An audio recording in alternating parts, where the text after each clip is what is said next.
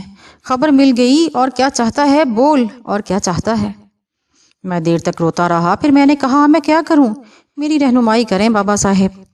آرام، پریشانی کیا ہے، کرم ہے اس کا، بدی خود تمہاری حفاظت کر رہی ہے، وہ تمہیں حرام غذا کبھی نہیں کھلائے گا، کیونکہ اسے تمہارے ایمان کی ضرورت ہے، وہی اس کے کام کا ہے۔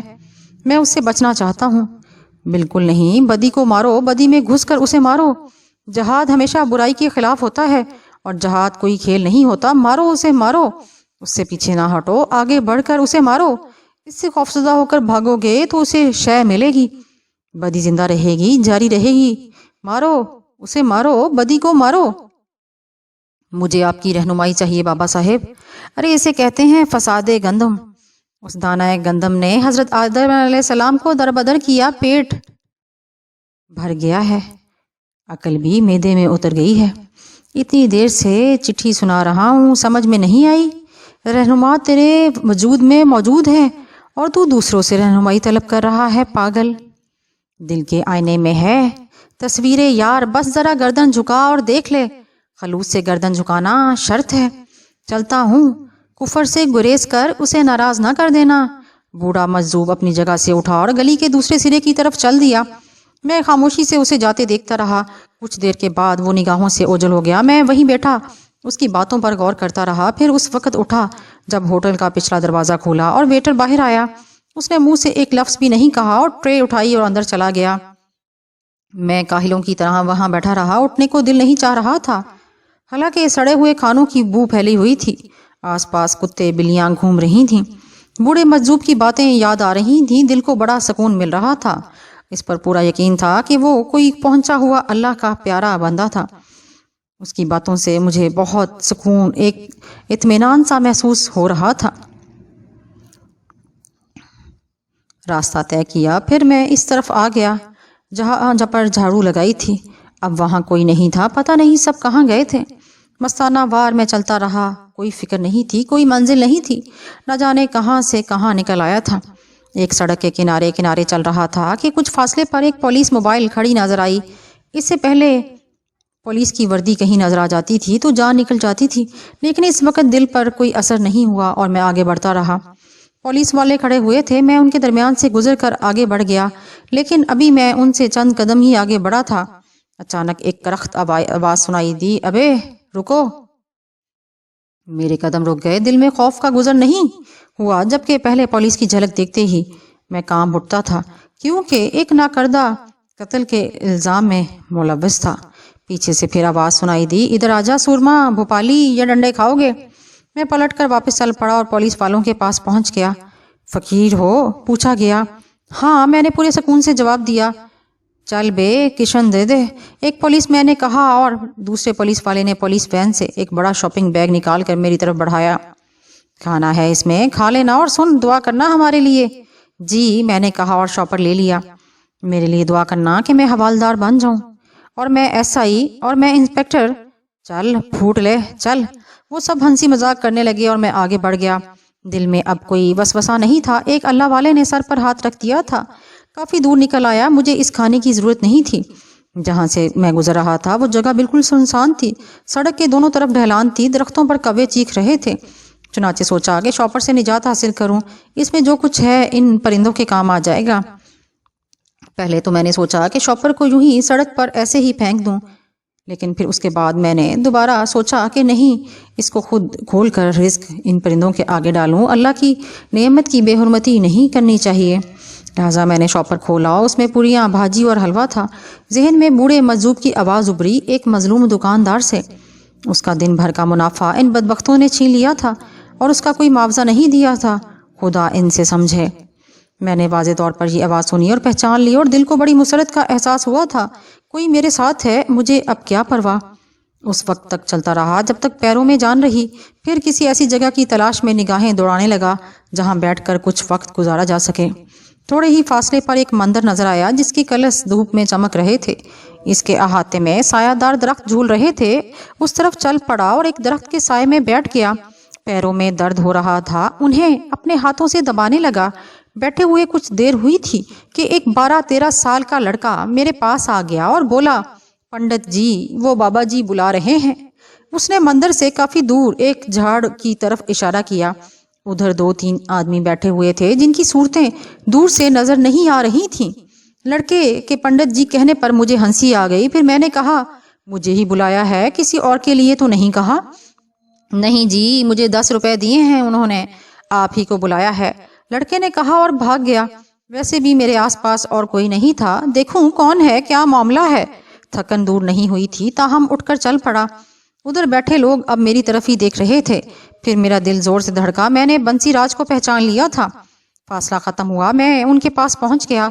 بنسی راج نے دونوں ہاتھ جوڑ کر کہا، جے کالے ماتا، آئیے مہاراج، بیٹھیے، بیٹھ جائیے، یہ کالی منڈلی ہے اور ہم آپ کا سواگت کرتے ہیں۔ بیٹھ جائیے، ابھی سواری آتی ہوگی۔ میں بیٹھ گیا تو بنسی راج نے پھر کہا، میں آپ سے جو بات کروں گا وہ میری نہیں، بھوریا مہاراج کی ہوگی اور آپ اسی کو جواب دیں گے۔ ہاں بولو، میں نے کہا۔ مہاراج نے کہا تھا آپ سے کہ ہر تصویر کے 2 رخ ہوتے ہیں۔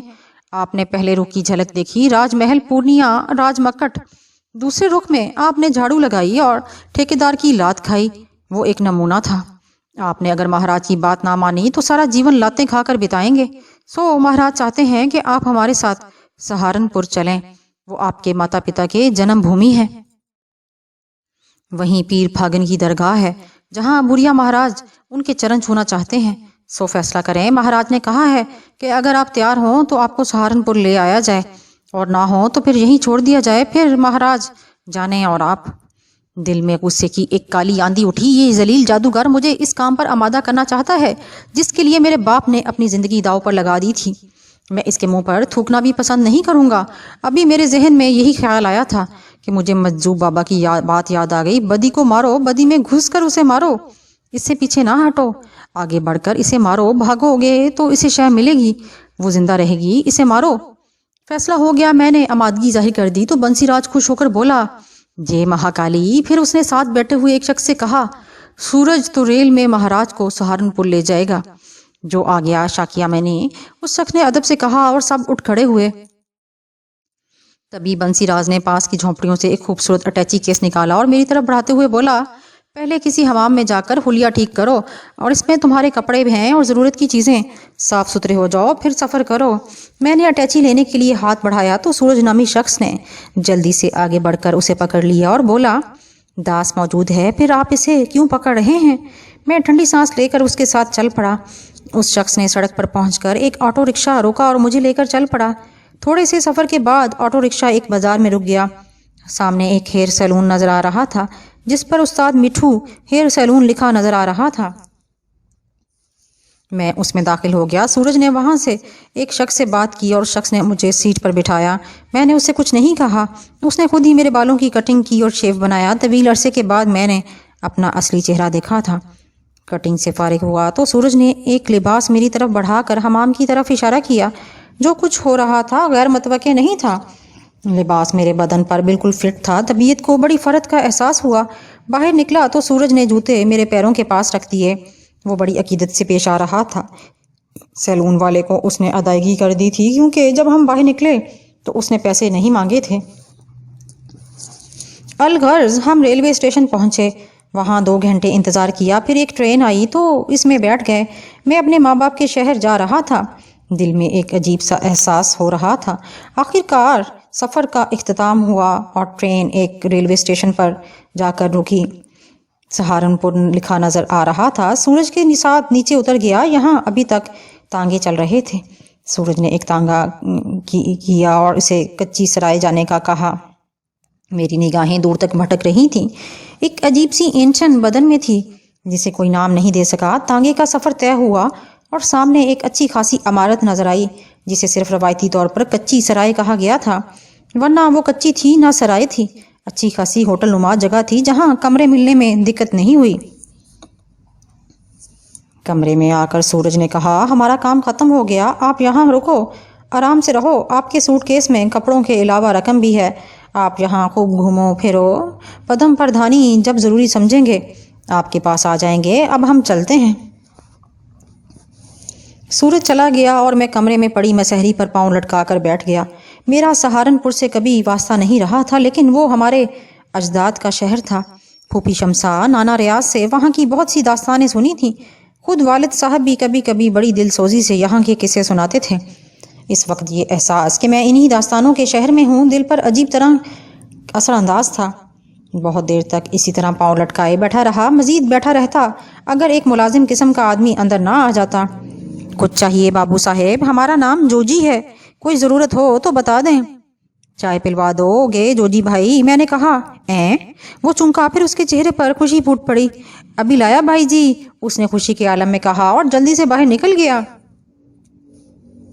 میرے ہونٹوں پر مسکراہٹ آ گئی۔ اندازہ ہو گیا کہ میں نے جس نرمی سے اسے جوجی بھائی کہا اس نے اسے سرشار کر دیا۔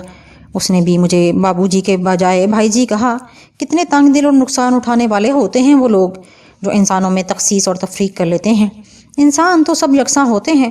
آپ کی زبان کی ہلکی سی جنبش، آپ کے الفاظ کسی کو عزت سے پکار لیتے ہیں تو آپ کا کیا بگڑتا ہے، لیکن اس کے فوائد کو آپ کو اندازہ نہیں ہوتا۔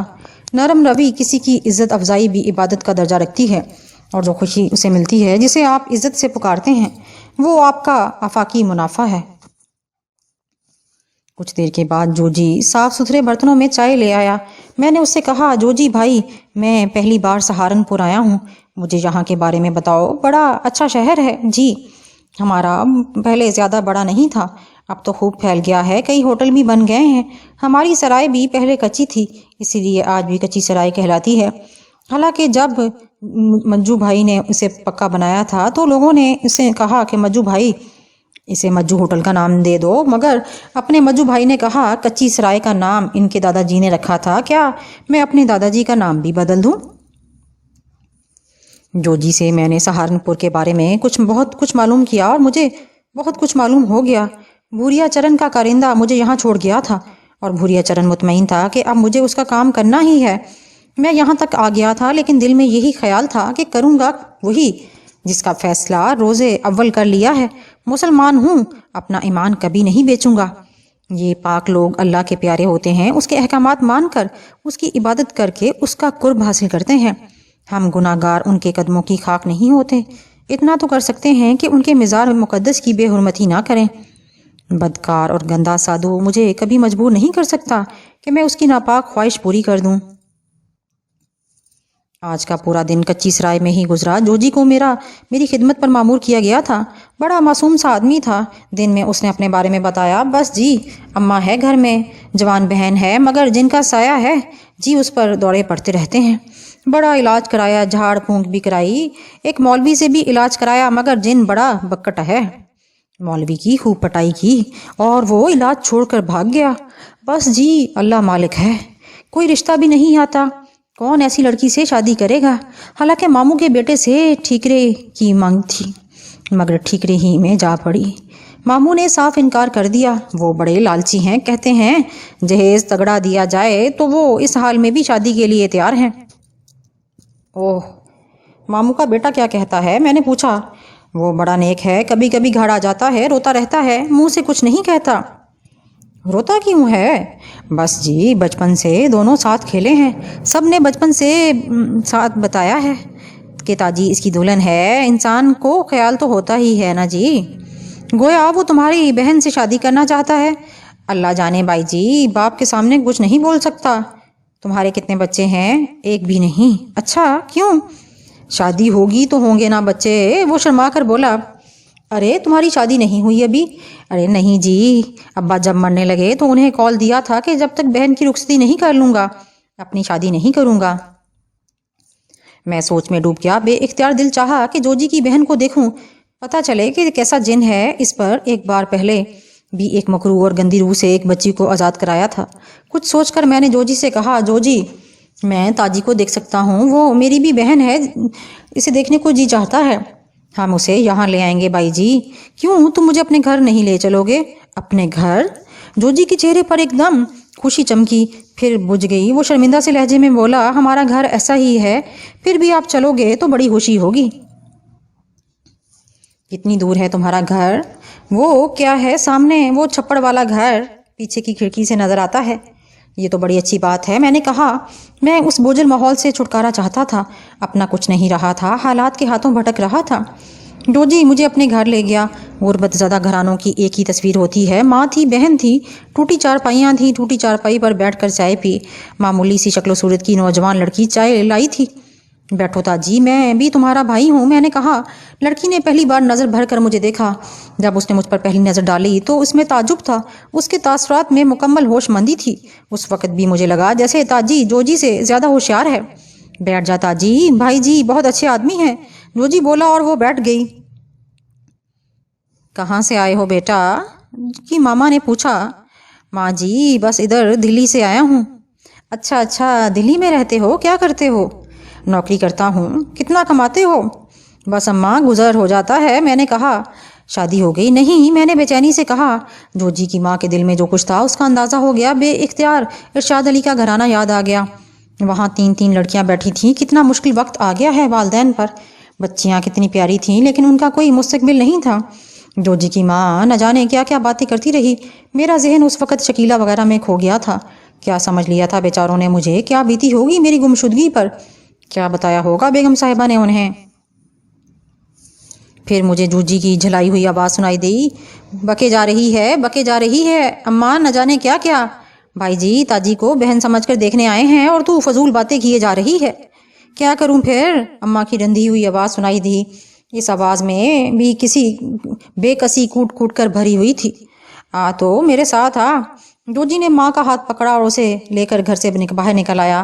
میں یہی چاہتا تھا کہ کچھ وقت تاجی کے ساتھ مل جائے تاکہ میں اس کا جائزہ لوں۔ میں نے اس کی طرف دیکھا اور چونک پڑا۔ تاجی کے چہرے کے نقوش بدل رہے تھے، ہونٹ مڑ گئے تھے، دانت جھانکنے لگے تھے، آنکھیں سرخ ہو گئی تھی۔ میں غور سے اس کا چہرہ دیکھ رہا تھا۔ بہت دن کے بعد مجھے اپنی اس صفت پر غور کرنے کا موقع ملا تھا۔ یہ محسوس کر کے مجھے عجیب سا احساس ہوا کہ میری وہ قوت آج تک میرے ذہن میں محفوظ ہے جو کسی بھی مرض کا پتہ چلا لیتی تھی۔ لڑکی کا ذہن کھلی کتاب کی طرح میرے سامنے نمایاں ہو گیا۔ اسے کوئی مرض نہیں تھا، اس کا دماغ شفاف تھا۔ پھر میں نے سرسری اس کے سارے وجود کا تجزیہ کیا، وہ بالکل ٹھیک تھی۔ اچانک لڑکی کے حلق سے ایک عجیب گڑگڑاتی آواز نکلی، دوبارہ ادھر کا رخ مت کرنا ورنہ تیرے بدن سے خون کا ایک ایک قطرہ چوس لوں گا۔ یہ میری محبوبہ ہے، اسے مجھ سے کوئی نہیں چھین سکتا۔ آواز بالکل مردانہ تھی۔ میں نے ایک بار پھر گہری نظروں سے اسے دیکھا، پھر یہی اندازہ ہوا کہ یہ سب فراڈ ہے۔ وہ آواز بدل کر بول رہی ہے لیکن جو کچھ وہ کر رہی تھی وہ بے حد شاندار تھا۔ اس کے بدلے ہوئے نقوش بہترین پریکٹس کا نتیجہ تھے۔ جو کیفیت اس نے اپنائی تھی وہ اچھوں کی ہوا خراب کرنے کے لیے کافی تھی، لیکن مجھے یقین ہو گیا کہ یہ سب اداکاری ہے۔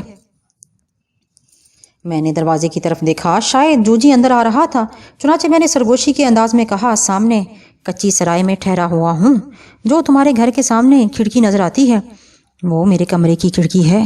جو کچھ تم کر رہی ہو مجھے اس کا اندازہ ہے، چاہو تو مجھے اس کی وجہ۔